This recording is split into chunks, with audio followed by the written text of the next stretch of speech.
ধনতেরাস থেকে টানা 3 দিন জ্বালিয়ে রাখুন একটি প্রদীপ।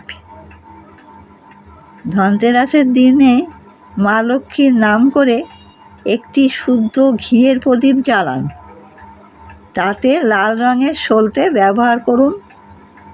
ওই জ্বলন্ত প্রদীপে 2টো এলাচ এবং 2টো লবঙ্গ দিলেই হবে। ওই প্রদীপটি 3 দিন জ্বলবে। প্রদীপটি টানা 3 দিন জ্বলবে, অর্থাৎ ধনতেরাস থেকে কালী পুজো আপনার বাড়িতে প্রদীপটা জ্বলবে। এই প্রদীপটা জ্বলার ফলে কী হবে, বাড়িতে কোনো দিন কোনো অকাল মৃত্যু হবে না, আর অর্থের কিন্তু বন্যা বইবে। কী হবে? অর্থের বন্যা বইবে। নমস্কার।